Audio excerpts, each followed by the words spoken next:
दिल्ली च आम आदमी पार्टी के परख उतरे गए ने ते भाजपा ने जित दर्ज कर ली है। कांग्रेस जीरो ते रही है। कांग्रेस जीरो भी नहीं तोड़ सकी। भाजपा ने जित दर्ज कर ली है ते 27 साल बाद दिल्ली की सत्ता ते मुड़ तो भाजपा काबज हो चुकी है।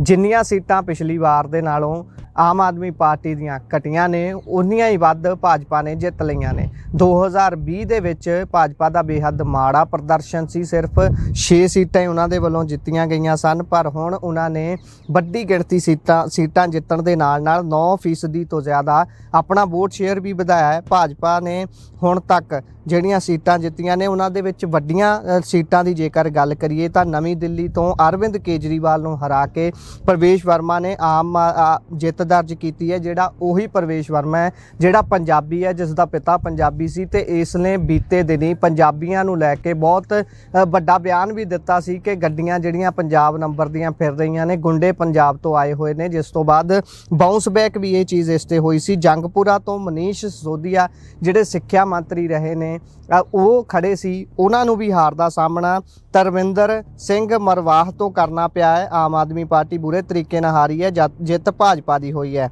ਕਾਲਕਾਜੀ ਤੋਂ ਆਤਿਸ਼ੀ ਜਿੱਤ ਗਈ ਹੈ। ਰਮੇਸ਼ ਬਿਦੋੜੀ ਹਾਰ ਗਏ ਨੇ।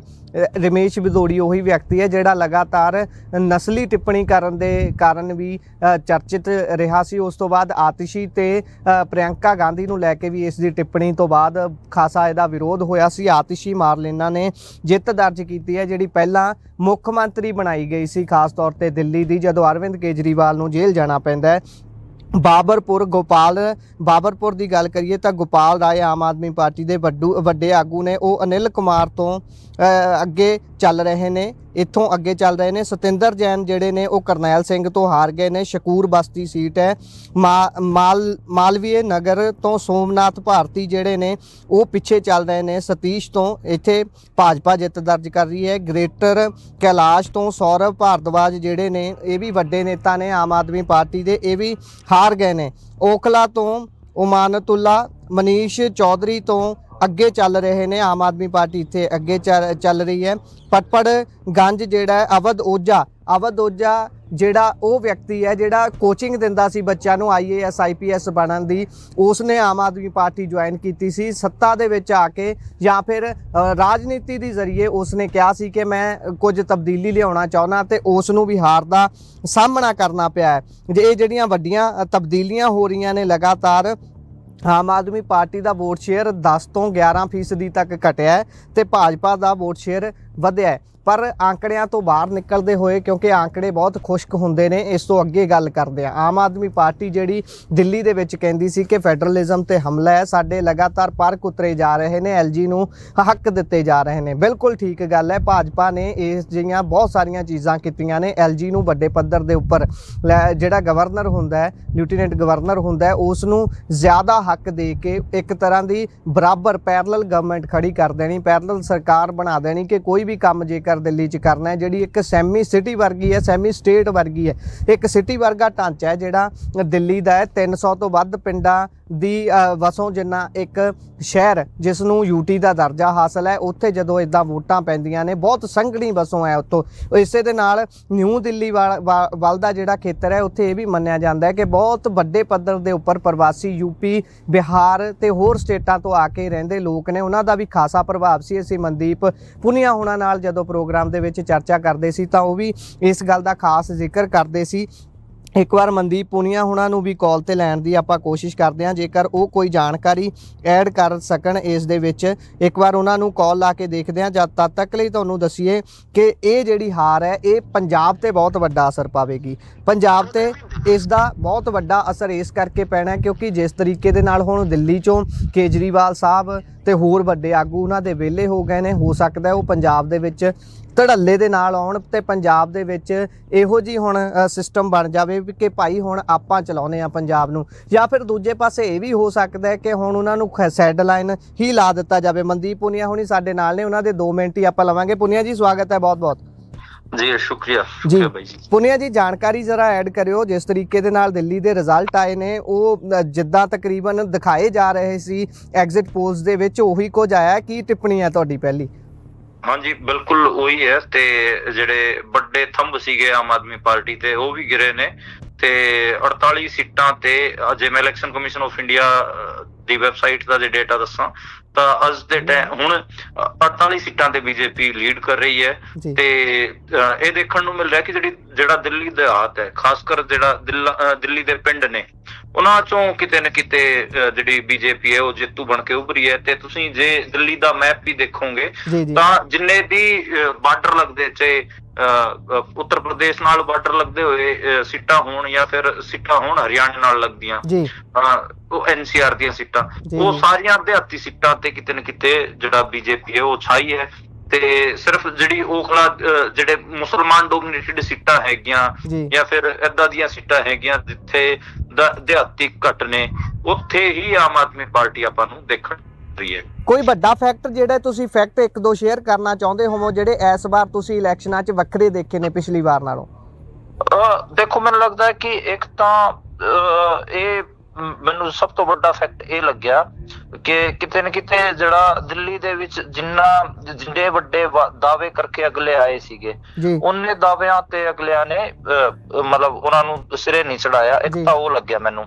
ਤੇ ਮੈਨੂੰ ਲੱਗਦਾ ਕਿ ਜੇ ਉਹ ਵੂਮਨ ਵਾਲੀ ਸਕੀਮ ਸੀ, ਮਹਿਲਾਵਾਂ ਨੂੰ ਪੈਸੇ ਦੇਣ ਵਾਲੀ ਸਕੀਮ ਸੀਗੀ, ਜੇ ਉਹ 1 ਸਾਲ ਪਹਿਲਾਂ ਲਾਗੂ ਕਰ ਦਿੰਦੇ ਤਾਂ ਮੈਨੂੰ ਲੱਗਦਾ ਕਿ ਆਮ ਆਦਮੀ ਪਾਰਟੀ ਦੀ ਗੱਲ ਬਣ ਜਾਂਦੀ। ਉਹ ਜਿਹੜਾ ਪੈਸੇ ਦੇਣਾ, ਕਿਉਂਕਿ ਤੁਸੀਂ ਦੇਖੋ ਮਹਾਰਾਸ਼ਟਰ, ਹਿਮਾਚਲ ਪ੍ਰਦੇਸ਼ ਹੋਵੇ, ਹੋਰ ਦੂਜੇ ਸੂਬੇ ਹੋਣ, ਝਾਰਖੰਡ ਹੋਵੇ, ਉੱਥੇ ਇਹ ਮਹਿਲਾਵਾਂ ਵਾਲੀਆਂ ਸਕੀਮਾਂ ਨੇ ਕੰਮ ਕੀਤਾ ਹੈਗਾ। ਤੇ ਮੈਨੂੰ ਲੱਗਦਾ ਕਿ ਇਹ ਇੱਕ ਵੱਡਾ ਕਾਰਨ ਇਹ ਮੰਨ ਸਕਦੇ ਹੋ ਤੁਸੀਂ।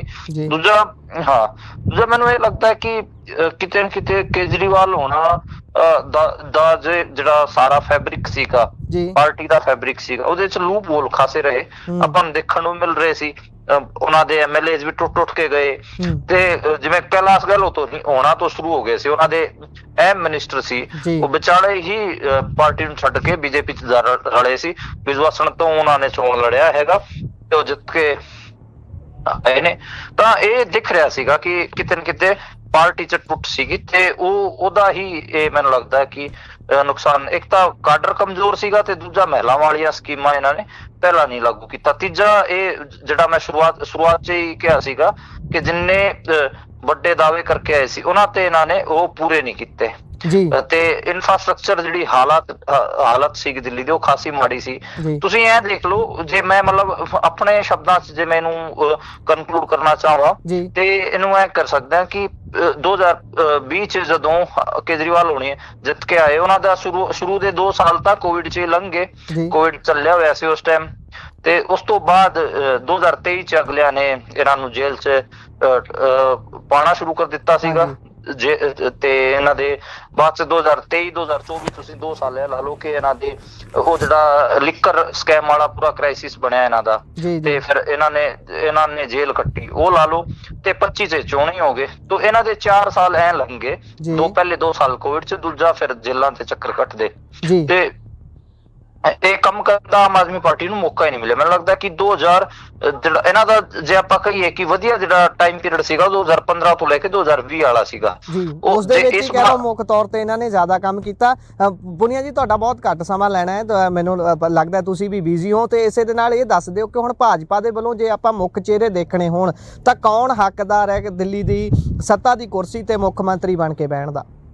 ਦੇਖੋ, ਇੱਕ ਤਾਂ ਜਿਹੜਾ ਬੀਜੇਪੀ ਦਾ ਪ੍ਰਦੇਸ਼ ਅਧਿਕਸ਼ ਹੈ, ਜਿਹੜਾ ਪ੍ਰਦੇਸ਼ ਦਾ ਮੁਖੀ ਹੈ, ਉਹੀ ਹੈ ਸੂਬੇ ਦਾ ਮੁਖੀ ਸਚਦੇਵਾ। ਤੇ ਜੇ ਦੂਜਾ ਪ੍ਰਵੇਸ਼ ਵਰਮਾ, ਤੇ ਜਿਹੜੇ ਹੋਰ ਨਾਮ ਨੇ ਉਹਨਾਂ ਚ ਰਮੇਸ਼ ਵਿਧੂੜੀ ਦਾ ਨਾਮ ਵੀ ਹੈ, ਮਨੋਜ ਤਿਵਾੜੀ ਨੂੰ ਵੀ ਇਹ ਅੱਗੇ ਕਰ ਸਕਦੇ ਨੇ, ਤੇ ਇੱਕ ਨਾ ਕੈਲਾਸ਼ ਗਹਿਲੋਤ ਦਾ ਵੀ ਹੈ। ਇਹ 4-5 ਚਿਹਰੇ ਨੇ। ਬਾਕੀ ਇਹ ਆਪਾਂ ਕੀ ਕਹੀਏ, ਚਿੱਠੀ ਵਾਲੀ ਪਾਰਟੀ ਹੈ, ਕੁਛ ਵੀ ਕਰ ਸਕਦੀ ਹੈ।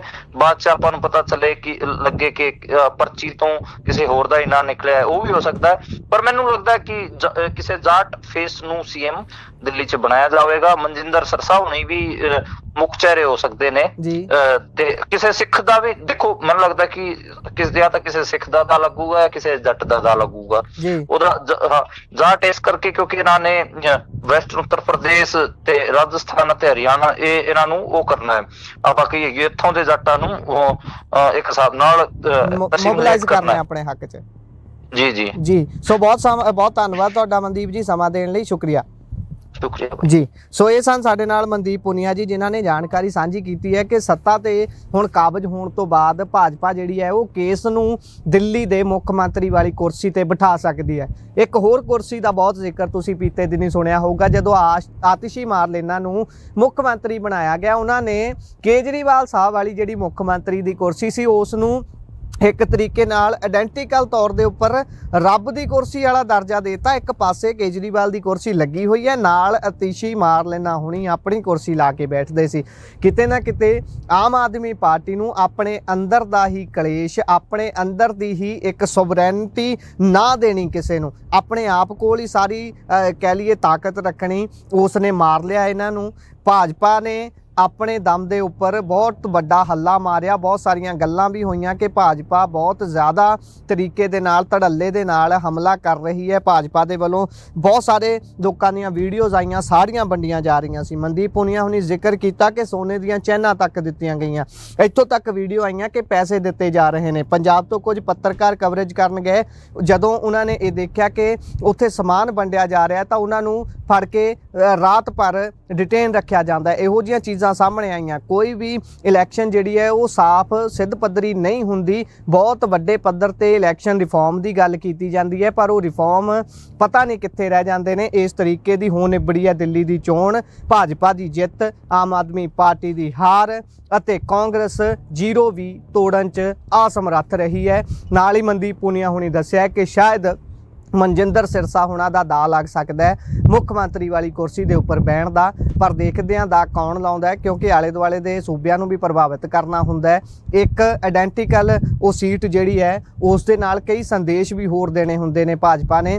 ਭਾਜਪਾ ਦੀ ਇਹ ਜਿੱਤ ਨੂੰ ਤੁਸੀਂ ਕਿਵੇਂ ਵੇਖਦੇ ਹੋ, ਤੇ ਆਮ ਆਦਮੀ ਪਾਰਟੀ ਦੀ ਇਹ ਸੁੰਗੜੀ ਹੋਈ ਪਾਰਟੀ ਹੁਣ ਜਦੋਂ ਦਿੱਲੀ ਦੇ ਵਿੱਚ ਆਪਣੇ ਸਾਰੇ ਤਾਕਤਾਂ ਗਵਾ ਚੁੱਕੀ ਹੈ, ਤਾਂ ਕੀ ਪੰਜਾਬ ਦੇ ਵਿੱਚ ਉਹ ਧੜੱਲੇ ਦੇ ਨਾਲ ਆਉਣਗੇ ਜਾਂ ਫਿਰ ਇੱਥੋਂ ਵੀ ਸ਼ਾਂਤ ਕਰਕੇ ਬਿਠਾ ਦਿੱਤਾ ਜਾਊਗਾ? ਕਿਤੇ ਇਹ ਤਾਂ ਨਹੀਂ ਹੋਊਗਾ ਕਿ ਹੁਣ ਉਹ ਪੰਜਾਬ ਦੇ ਵਿੱਚ ਆ ਕੇ ਪੰਜਾਬ ਦੇ ਮੁੱਖ ਮੰਤਰੀ ਨੂੰ ਬਦਲਣ ਦੀ ਤਿਆਰੀ 'ਚ ਲੱਗ ਜਾਣ ਕਿ ਭਾਈ ਭਗਵੰਤ ਮਾਨ ਸਾਹਿਬ ਨੂੰ ਪਾਸੇ ਕਰੋ? ਕਿਤੇ ਇਹ ਤਾਂ ਨਹੀਂ ਹੋਊਗਾ ਕਿ ਜਿਨ੍ਹਾਂ ਨੇ ਦਿੱਲੀ 'ਚ ਜਾ ਕੇ ਜਿਹੜੇ ਹਲਕੇ 'ਚ ਪ੍ਰਚਾਰ ਕੀਤਾ ਸੀ, ਜੇਕਰ ਉੱਥੋਂ ਜਿੱਤ ਆਈ ਹੈ ਤਾਂ ਉਹਦੇ ਥਾਪੜਾ ਮਿਲੇ, ਤੇ ਜੇਕਰ ਉਹਦੇ ਹਲਕੇ 'ਚ ਹਾਰ ਹੋਈ ਹੈ ਤਾਂ ਉਹਨੂੰ ਕਿਸੇ ਵੀ ਤਰ੍ਹਾਂ ਦਾ ਘਾਟਾ ਸਹਿਣਾ ਪਵੇ, ਉਸ ਨੂੰ ਕਿਸੇ ਤਰ੍ਹਾਂ ਦਾ ਨੁਕਸਾਨ ਸਹਿਣਾ ਪਵੇ? ਕਿਉਂਕਿ ਪੰਜਾਬ ਦੇ ਵਿੱਚੋਂ ਪਿਛਲੇ ਪੂਰਾ ਮਹੀਨਾ ਸਰਕਾਰ ਗਾਇਬ ਰਹੀ ਹੈ, ਨਾ ਤਾਂ ਸਰਦ ਰੁੱਤ ਦਾ ਇਜਲਾਸ ਹੋਇਆ, ਨਾ ਤਾਂ ਪੰਜਾਬ ਦੇ ਵਿੱਚ ਕੈਬਨਿਟ ਮੀਟਿੰਗ ਹੋਈ। ਸੋ ਹੁਣ ਦੇਖਦੇ ਹਾਂ ਕੀ ਹੁੰਦਾ, ਕੀ ਟਿੱਪਣੀਆਂ ਆਉਂਦੀਆਂ ਨੇ, ਉਹ ਵੀ ਤੁਹਾਡੇ ਨਾਲ ਸਾਂਝੀਆਂ ਕਰਦੇ ਰਹਾਂਗੇ। ਸਭ ਤੋਂ ਵੱਡੀ ਅਪਡੇਟ ਇਸ ਸਮੇਂ ਦੀ ਇਹੀ ਹੈ ਕਿ ਭਾਜਪਾ ਨੇ ਜਿੱਤ ਦਰਜ ਕਰ ਲਈ ਹੈ, ਕਾਂਗਰਸ ਜ਼ੀਰੋ ਨਹੀਂ ਤੋੜ ਸਕੀ, ਤੇ ਆਮ ਆਦਮੀ ਪਾਰਟੀ ਦਾ ਹਾਲ ਤੁਹਾਡੇ ਨਾਲ ਬਿਆਨ